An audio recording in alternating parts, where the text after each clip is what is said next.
Nicole Murray back here, creating community connections. To my right, Nick Smutz, VRI Homes. Thank you for joining us today. Thank you for having me. Okay, so we're going to start off nice and basic, warm you up a little bit. Cool, let's go. What's your role and background?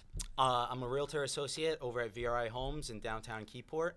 A little bit about my background is, and I guess if you want me to go into how I got into real estate as a whole, I went to Stockton University.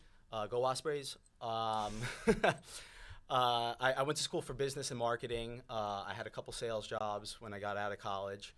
Ultimately, nothing that I loved. Then I had a couple things go on in life that, kind of made me realize I need to find something that I do love. So like I said, I was in sales and marketing a bit and didn't want to go to the city. And I was, really trying to think about where I wanted to go, and everything kind of fell under this real estate umbrella between sales, marketing, being local, and everything in between. So ultimately, I ended up quitting the job that I was currently at. I went back to serving. Shout out Basilis and Nemo's. And not only that, but I started a dog walking business at the same time too, while I was studying to get my real estate license. Oh, the puppies. Yeah. Okay. Love real estate, but that was the best job I ever had, for sure. You're not wrong. You don't see anyone all day, and you just work with dogs all day. It was great. So I was doing those couple things while I was studying to get my real estate license, and eventually I passed my test. Ended up getting in with Keller Williams, Central Monmouth, a phenomenal office. I worked with one of the top teams there. I was there for about 2 years, and then I made a jump over to EXP for a year, where I was with one of the top teams in New Jersey from EXP over there. And then ultimately I was presented with an awesome opportunity from my hometown brokerage right downtown, right along the water, to where I was able to kind of take everything that I learned from both of these really awesome offices and put it into one big thing at VRI Homes, which is where I've been at now for I think about 8 months now, and it's been phenomenal. It's been some of the best time I've had in real estate thus far. So we're having great success over there, and that's, I guess, a little bit about how I got here. And is there any reason why you chose to work in real estate back at the Jersey Shore in this community of Keyport?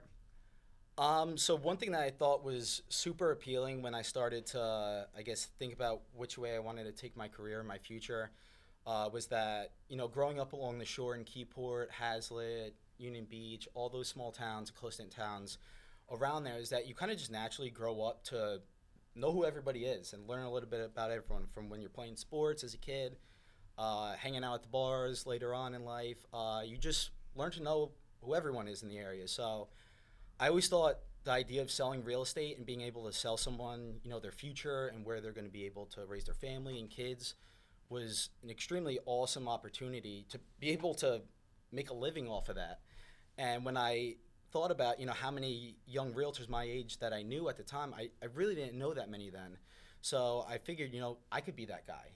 I could help these people, the people that I grew up with, the people that are in my area, find these dream homes of theirs and, start their future. So that's, I guess, ultimately what sold it on me for me to get into this business. So born and raised in Keyport, ultimate Jersey boy. Yes. Okay, so then what advice would you have for someone who is considering moving to the Monmouth area or just moved here?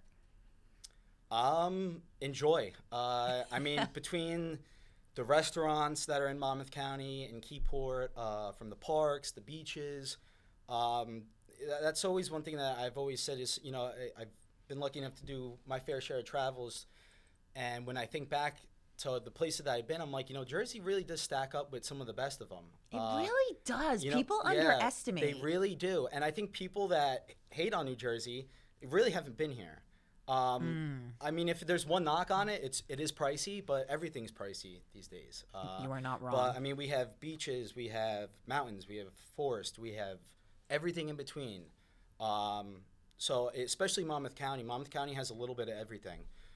So for someone that just moved to this area, it's, have fun getting out and seeing as much of it as you can while you live here, because you'll never be bored. There's always some place that you can go to, whether it's in your own community or whether it's a town over. You could always find something to do, great places to eat, and everything in between. Any hidden gems in Keyport that maybe could use a spotlight?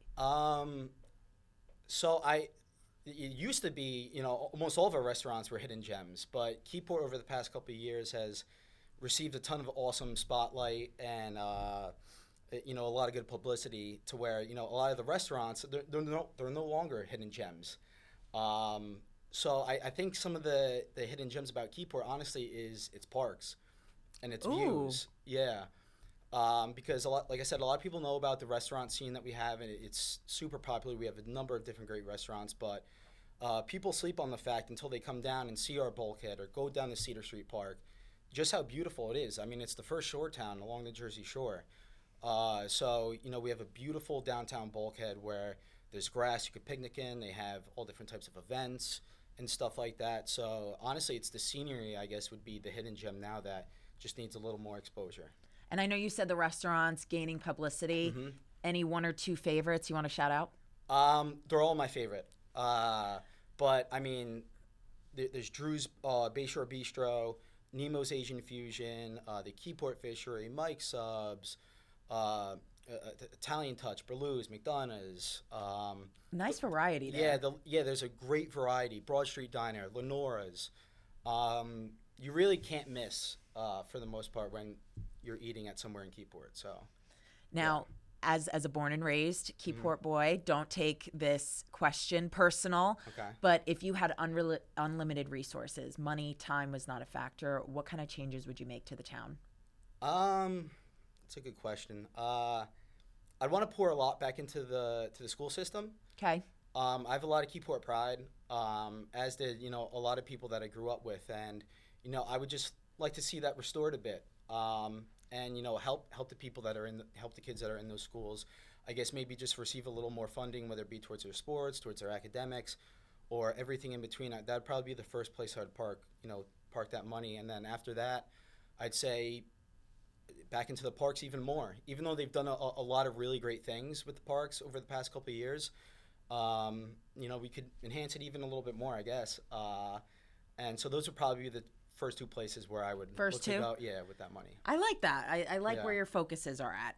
How do you see the town of Keyport evolving over the next 5 to 10 years, let's say? I mean, I definitely can see it continuing to progress and grow and continue to get more awesome publicity to the fellow people in New Jersey, because I mean, not only has our notoriety continued to go up and the amount of exposure Keyport has received continue to go up, it's becoming more of a destination for people to go to, especially in the summer. We constantly, every Thursday and throughout the weekend, we have different events and farmers markets and things like that, to where if you go downtown in Keyport during the weekend, it's buzzing. People everywhere, people hanging out down by the water on the bulkhead in the grass, walking their dogs, etc. It just continues to get busier and busier as the years go on, and there's a couple of really great businesses that are now coming into Keyport, we have 2 dispensaries that just got approved and are in the process of being installed. Oh, that's what I'm talking about. Which is going to generate a ton of publicity and extra revenue and business to not only that business but to the other businesses along downtown to where the dispensary is going to be. I know we touched upon an improvement that you would want to make in Keyport, but is there anything else, the revenue that, let's say, is going to be pulled in with the dispensaries, anywhere else you want to see that funding go?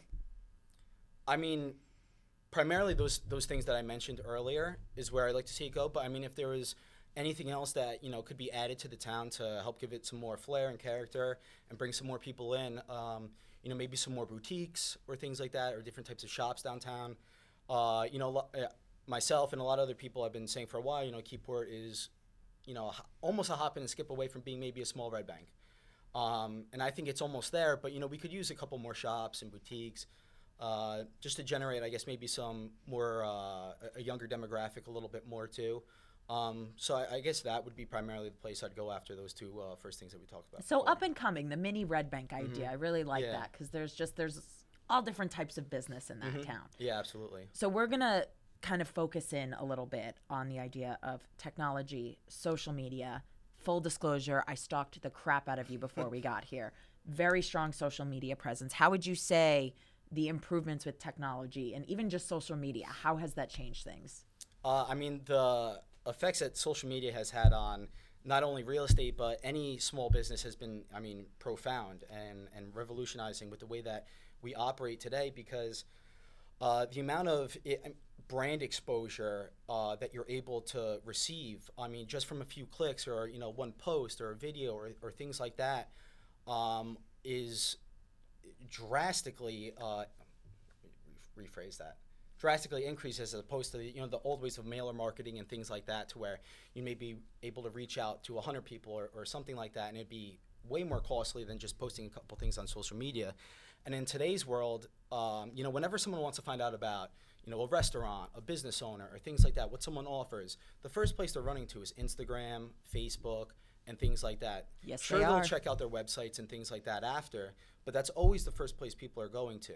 So it's for any business's success. I mean, mine in particular, I base a lot of my success off of my brand presence and my marketing and the things that I'm able to present to people on social media to show what I'm doing every day or things like that has been crucial and vital to my business. And I know it's the same for a lot of other small businesses out there. Very, very true. Without a social media presence, I feel like you don't stand a chance. Not a shot. Not a shot. If you look somewhere up and you can't even find them on social media or anything like that, there's no reviews. Are you going to go with them? No. No, you're not. No, you're not. No, so you have to have that presence now. It's crucial in today's world. Now, when I was looking at your page, there's a few different types of posts that I would see. The local spotlights, the shining a spotlight on maybe a new listing. What kind of content would you say works the best that maybe someone watching who's just diving into that social media world would want to try first? Sure. So I guess there's two different types of success in that question.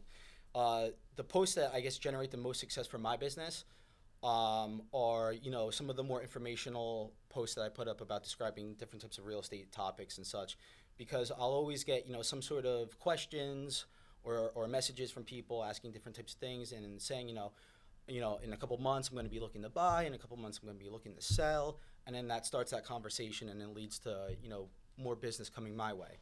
But in terms of which posts get the most engagement and most feedback would probably be the local spotlights that I've been starting to do, or any post where I'm starting to give recognition back to something in the community or some sort of a business, just because I think people love seeing, especially people from my area, they love seeing, like we were talking about, for good people helping good people. And it comes from a genuine place to where I want to help shed light on these other small businesses and these business owners. And when people see me talking with restaurant owners that they absolutely love and go to every weekend, it creates a ton of engagement on these posts and a lot of great feedback from the community of people just saying how much they love what I'm doing.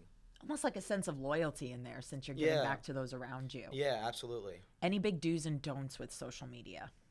I'd say the biggest do is to just do it. Because that was when I first started in real estate. The biggest hump for me for posting on social media was just overthinking and thinking, does this make sense? Are people gonna, have a bad reaction to this and that? But in reality, especially in today's social media world, we have a short attention span. I'm sorry, what'd you say? Exactly. So, whether it might not be your greatest post or anything like that, it's not a big deal. Just get out there, and because it's your job to remind people that you do real estate or you do whatever you're doing to post on social media. That's a good way to put it. Yeah, it's your job to remind them. Whether you're posting good stuff or you're posting bad stuff, people are going to see that on a consistent basis and be like, hey, Nick does real estate. When I need something real estate related, I'm going to go to him. Same thing for any other business. But when you fall off and you go ghost, you fall out of people's minds. So I guess that would be the biggest thing that I would recommend to anybody. That'd be the biggest do. In terms of don'ts, don't post anything that would offend someone. Good luck with that. Yeah, good luck. But I guess that would really be it, honestly. Learn as you go. You don't need to be an expert and don't start. completely shoot from the hip. Obviously, if you're posting something that's supposed to be informational, at least have a little bit of knowledge on it. Don't just go off a whim and then not make any sense. Yes. But then again, don't overthink it. Just do your due diligence. Just do it. Yeah. Just and do then it. do it. Now, with real estate, we're going to veer back into the your professional background. For someone maybe just starting out in real estate, biggest piece of advice? By far the biggest piece of advice that I would have for anyone that's looking in real estate is to, after you get your license, make sure that whichever office you go to is offering either an awesome coaching program or you're joining some sort of a mentorship or team. Because, once when you get your license, you might have been studying for hours or months, whatever it might be, trying to pass this test. But once when you have that piece of paper, honestly, you don't know much. I get that. How to operate through a transaction, deal with intense clients and intense situations and different obstacles that might come your way. You've never experienced it yet. Yeah. Yeah. The test doesn't teach you how to experience those things and how to get through those different types of situations. So you want to make sure that you have that backing from someone to guide you through that until you're able to do it on your own. So that's by far my biggest piece of advice. Okay. So as far as these transactions, any specific transaction in your real estate career that maybe stands out as the most challenging, and how did you navigate it? Sure.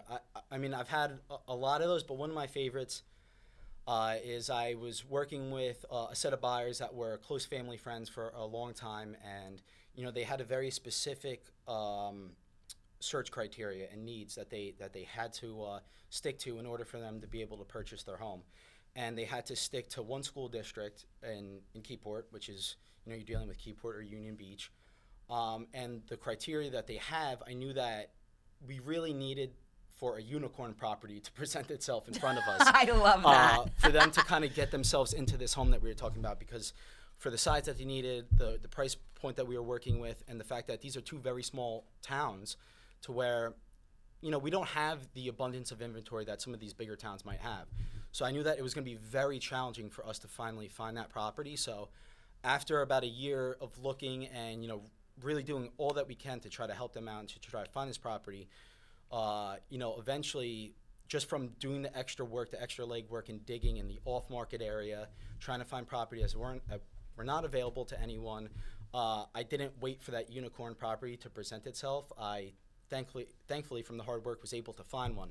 Found an off-market property that was completely overlooked by a lot of people. It was on the market previously, and it just, people forgot about it. It just fell by the wayside. I reached out to their agent, who was still working with them, and they were telling me that they were going to put it back on within a week or so, and I was able to present ourselves, myself, my lender, my attorney, my clients, in such a way that I made this agent comfortable that she knew, regardless of what could happen in this deal, that we were going to get this done.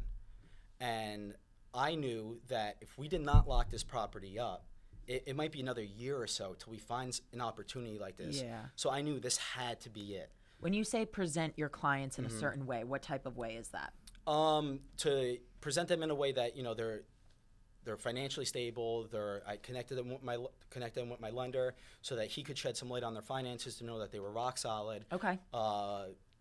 Presented our attorney, who is a well-known attorney, to know that there wasn't going to be any types of hiccups from his end, and just to let them know they're a Keyport family. They love this area. They need to be in this area. They'll do anything that they need to do to lock up this property. And aside from that, like I said, you have to present yourselves in such a professional manner to give that agent the confidence to know that they're going to be working with a professional that's going to get the job done. And you said a whole year? Is that an average time span it would take? Not always. This market is extremely complicated and a lot of a roller coaster ride to navigate through. So, I mean, I've had clients where I've gotten them into a house on the first showing. Okay. So it's all over the 30 place. minutes of working with them. And then I've had clients that had to be over a year. So it's dependent on the client, what they're looking for, and things like that. But ultimately in this one, we ended up selling ourselves. We got this property for them on an incredible deal. And we had to deal with a lot of hiccups along the way, but we were still able to get through and navigate to the end and get them to the finish line. And what was so sweet was not only were my clients just over the moon, shocked and ecstatic about it, because they didn't think that they were going to find anything for what they were looking for. They really didn't. And they could not be any happier.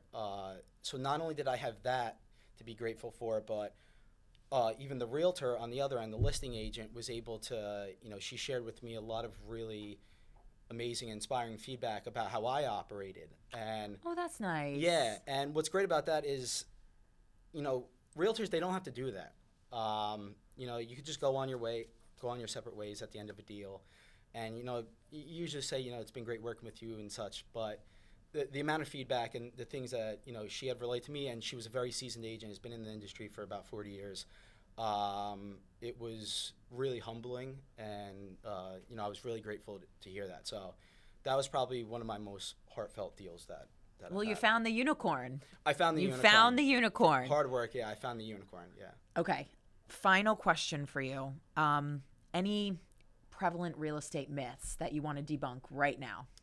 I guess what is one of the most popular real estate myths is that you need 20% down to purchase a home, which is not true.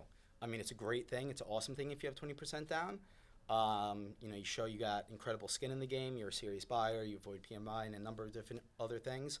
But that's just not the case anymore. There's a number of different loan programs that you could utilize to where you get 3.5% down or somewhere within that range to where you Wow. can still purchase a home. So I guess that's usually one of the most popular real estate myths that people ask me is, do I need 20% down before I start looking? So affordable options, you just Yeah. kind of got to look for them. Yeah, and what's so important is you have to have that conversation with the lender to really know where you're at. If there's one thing I could always recommend to any buyer that's looking to start their searches, do not get out there until you are pre-approved and ready to go, because by doing so you're gonna avoid two things. You're gonna avoid going out there and falling in love with a home that you cannot afford, or two, going out there falling in love with a home, and by the time you get your documents in and you're pre-approved, ready to go, whether it be a day or a couple days later, in this market that house can be gone. So you want to know where you're at. You want to know what your numbers look like on a monthly basis if you could afford this property and such. So you always want to be pre-approved and ready to go before you start the process. And like I said, you don't need 20% to buy, but you want to have that conversation to know what you can afford, what you can put down, and how serious of a buyer that you will be. So you always want to have that conversation with the lender first. A great piece of advice. I cannot thank you enough for taking the time to join us today. It was a pleasure. Thank you. Yeah, a lot of great useful info. Nick Smutz, VRI Homes. Where can people find you? You can find me at Smutz Realty Group on Instagram. That's my Instagram handle. I'm also on Facebook, LinkedIn. I have a website and a couple different other things. So, All right. Well, we'll have all the information down there. reach out, Absolutely. please. Call me anytime. Yeah. My name is Nicole Murray. We are creating community connections. We'll see you next time. Thank you, Nicole. Thank you. Take care.